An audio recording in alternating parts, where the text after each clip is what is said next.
Yo, man, you okay? What? I was asked to show you this. This? Where you get this? I Who told gave this to you? Who? He did.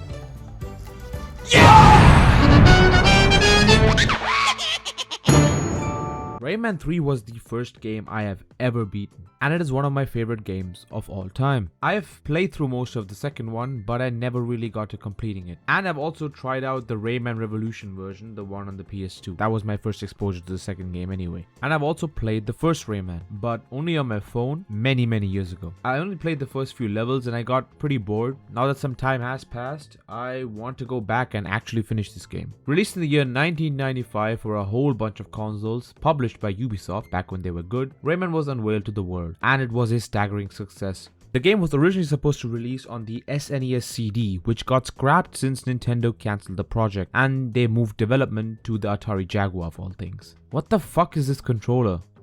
Okay, makes sense. They then later moved focus to the PlayStation, and it was a launch title for the PlayStation 1 in Europe and North America. Michel Ancel is the main dude behind Rayman. He took inspiration from Chinese, Russian and Celtic fairy tales and just made it cartoony. Originally, Rayman was supposed to have limbs, but due to it being hard to render, they made Rayman limbless. And for the better as well. This iconic design would have been a lot less iconic if he had limbs. This also looks really weird with limbs. Glad they removed it. Originally, the story was supposed to be about a boy named Jimmy who enters the digital world and becomes Rayman to defeat the virus or something, but that was later scrapped. The game has tons of ports from the Game Boy Color to the Sega Saturn to smartphones. In this video, I am playing the PlayStation 1 version since it's generally considered the best version, and also for what it originally released on. The game eventually did land on the Jaguar, but that console failed miserably, so I'm guessing no one really played that version. The game starts with this magician giving you the plot. So basically the world was at peace and something called the Proton provides harmony and balance. Then The evil Mr. Dark. yeah, his name is Mr. Dark.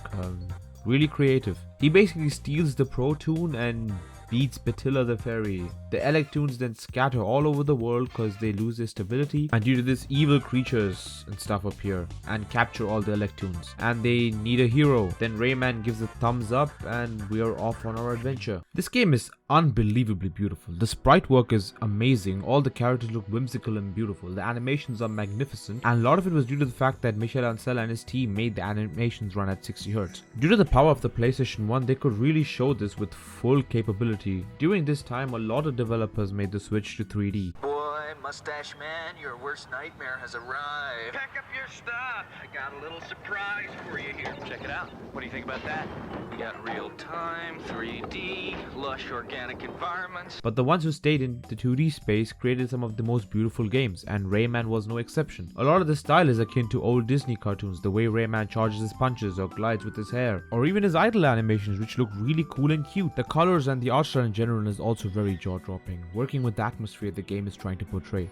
The background drops are also amazing. The game runs at a fluid 60 frames per second without ever dropping. Each world also looks really beautiful, having their own unique theme. And this game is in general very unique. Sure, it starts off in a simple forest, but then as you move further, it's an instrument place called Bandland where the enemy types are instruments, and you gotta jump on drums and shit. Then there's Picture City where everything is a painting. We get to the rest of the levels later, but damn does this game look beautiful. The music as well is top notch. The only issue I have with it is that it does not loop naturally. The music just stops, it's silent for a bit, and then it starts again.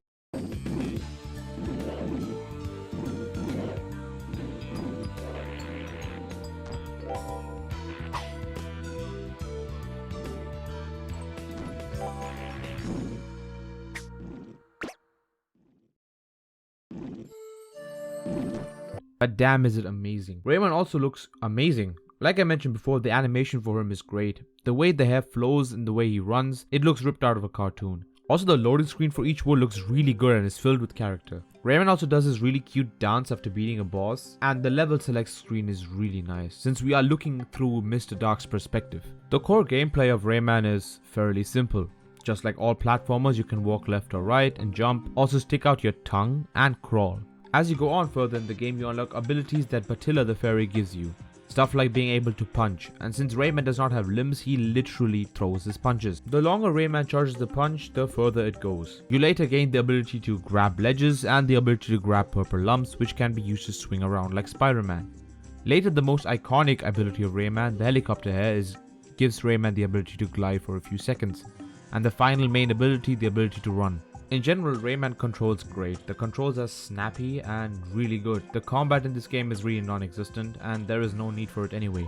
You basically just use your fist to go through them. I mainly avoided the enemies as well since it was easier. While exploring in the world, there are these caged electoons scattered all over the level. A lot of them are also really very well hidden, so you have to really explore the whole level to get them. And there are also these blue bubble things called tings, and basically they're used to pay the magician like once in a while to enter a bonus stage if you find him, or if you collect 100 of these you get 1 life. Also scattered all over the levels are the power-ups, like the red atoms with the P on it that replenishes your health, or the bigger ones that give you a little more health. The most common power-up are the golden fists, which allows Rayman's fist to be twice as strong. The speed fist, which speeds up Rayman's fist, and of course the lives that are scattered around. There are also temporary power-ups used in only a particular level. First one is the magical seed given to you by Tarayazan. It's basically like a Rayman Tarzan, which helps Rayman plant seeds to reach higher heights and escape floods. The super helicopter, which allows Rayman to fly. There's also the ability to shrink, but I really would not call it a power up. It's more like a power down. It helps access places we couldn't before, but damn does it suck. It reduces Rayman's mobility so much that it just becomes annoying.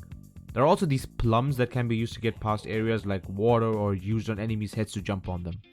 There are 6 worlds in this game, each of them consisting of 3 to 4 levels, except for the final world which only consists of 1. And each of the worlds have their own style and magic to it, with different enemy types, music and mechanics fitting them. Something consistent between all of them is this camera guy, who is your checkpoint. Rayman poses in front of it, takes a picture, and that's it. The first world is the Dream Forest, which is basically a forest area. After going through the level, yeah, this game is really not easy. But after going through the level, you fight your first boss. Bzzzt. I don't know how to say him, but I'm gonna be honest. Who's a fairly simple boss. You hit him a few times, avoid his attacks, and then we become best friends with him and ride him out of the level. After getting through the forest and beating the true main boss, Mosquito, we get the ability to grab purple lumps and reach the next world, Bandland. And this is really where the difficulty spikes up. Fuck this game. Every single Souls game is less bullshit than this.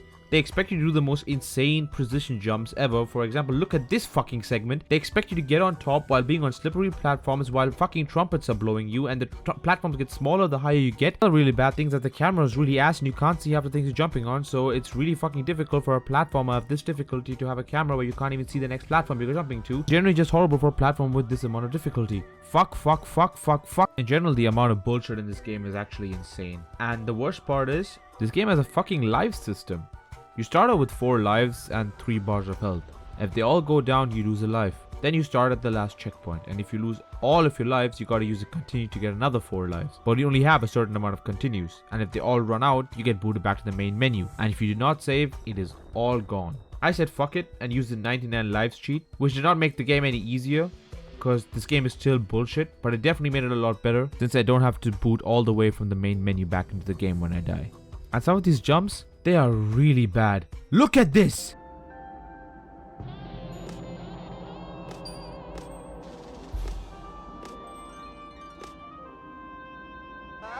After getting through the first 2 levels of Bandland, you meet Batilla the fairy again.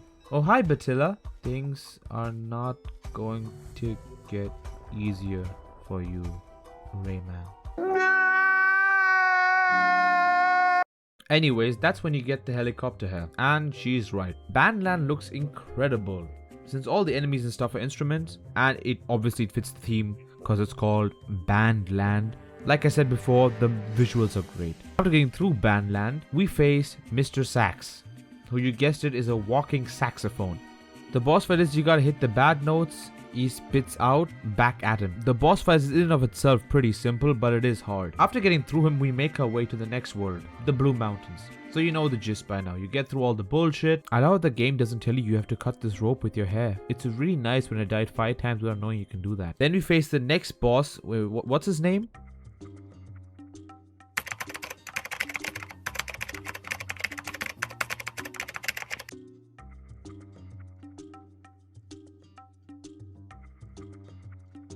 Mr. Stone.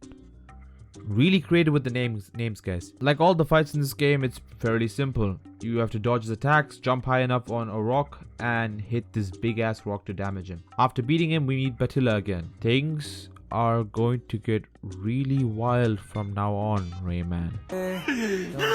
But we get the ability to run. The next world is Picture City, and you know what? Fuck this world. After getting through this stupid boss, we get through the levels and we face another stupid boss called Space Mama. After beating her, we get to the last world of the game before we face Mr. Dog, the Cave of Scops. And the first level is a super dark cave where you can't see anything. Fuck. After somehow going through this whole level, we make our way to Joe's Diner, where we gotta cross this river, and at first, yeah, this seems like a nice relaxing level after going through hell, right? Fuck this fucking fish. You fucking...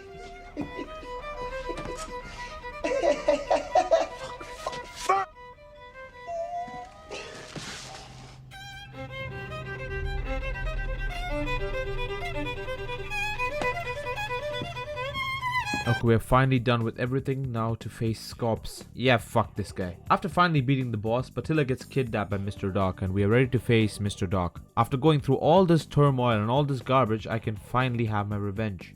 And you can't reach the final level. The game won't let you beat it unless you free every single Electoon. See, now I found the game really hard and I didn't want to get every single Electoon in the level because I did not care any less. The level design for most of these levels are great, by the way. Just want to get it out there. They are amazing even if they are a little bullshit. I think a lot has to do with the camera, with the fact that you can't see anything, which really puts down from the experience. They just gotta tweak a few stuff, then the game could actually be a lot more better, because instead of just the camera, some of the platforms are really too small, and if some platforms are really too small and you can't see anything because the camera is fucking small, it's gonna be a disaster. And I think that's the biggest issue I had with this game, and I did not really feel like exploring anything. I just wanted to get through the level. I just wanted to get from A to B, even though most of it is filled with some secrets and really cool stuff. But you know what? After doing all this, I can't get my revenge on this guy. I won't accept this. Okay, I cannot accept the fact that Mr. Dark beat me. Okay, I will free every single Electoon if it's the last thing I do and get my revenge. I just cheated. I'm not going through that shit again. Now time for the final level of the game. And you know what?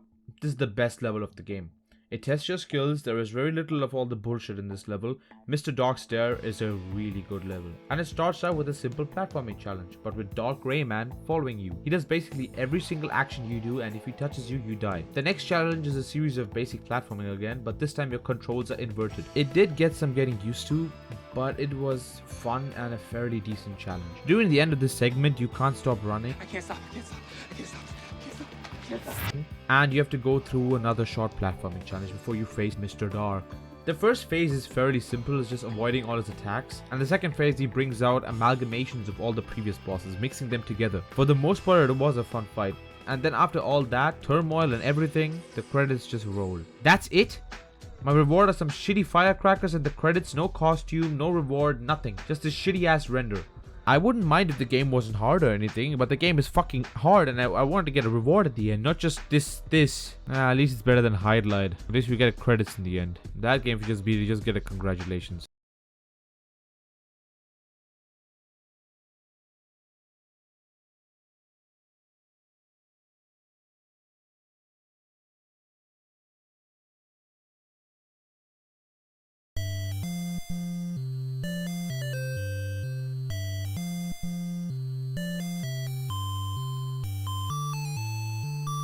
Overall, this game is very interesting. There are aspects in this game I really love. Some of the level design was great, and I think some of the issues would have been fixed if I could see my next jump. The story is non-existent, but who the hell cares? I mean, it's a fucking platformer. Most of the times we're not playing this for the story. I mean, Rayman 2 and 3 did have pretty decent and good stories, but those are really the exception and not really the norm. But the fact that you have to collect every single Electoon, basically 100% in the game to complete it, is really bad. It would be nice if it was a set amount, you don't have to collect everything, kind of like how Rayman 2 did with the yellow lumps. And I really doubt most people actually beat this game when it came out, at least without cheats. How was this even made for kids? This game is really not bad, just very frustrating, and I would recommend it, but not the original PlayStation 1 version. Around 5 years ago, a fan released a project called Rayman Redemption, which was a reimagining of the game with some new levels, widescreen support, skins, new collectibles, new bosses, and other extra content, even smoother controls and smoother animations. And you also started with every power-up. I have not beaten it yet, but the amount I have played was really fun, and I would recommend this to everyone. I can't stress this enough, it's not a replacement to the original, it's a fan game, so of course some stuff is different. I think the story is also a little bit more different, a bit more fleshed out, I guess you could say, but it's not the exact same game, obviously. I think a remaster for this game would be really nice if they were to make it widescreen, and I don't know, maybe make some platforms a bit bigger or something, so it makes it, I guess, a bit more easier, and maybe like make a mode where you can like play the original PlayStation 1 version or the remastered version, you know, like so that people can pick and choose what they want to play. Like the main highlight of this game were the visuals, the music. The sound design is also really cool and unique. The sound effects, all pretty cute and nice, and all fits the whimsical nature of this world. And I think a remaster would just make it better, because the core of the game is still really beautiful. I mentioned it a bit before, but the level design for the most part is really good, even though it is really hard. Some stuff where I felt flat out unfair, but a lot of the stuff felt hard but fair. I guess that's the way you can do it. I think the biggest problem I had with it is just the fact that you literally couldn't see anything due to the camera. And if that gets fixed, it would be a lot better of a game. This game may look very cute and magical, but it truly is the Dark Souls of platformers. Did I get it right? IGN, can you hire me? Please like if you enjoyed the video, dislike if you didn't, and subscribe if you want to see more videos like this. And I'll see you guys the next time. Subscribe.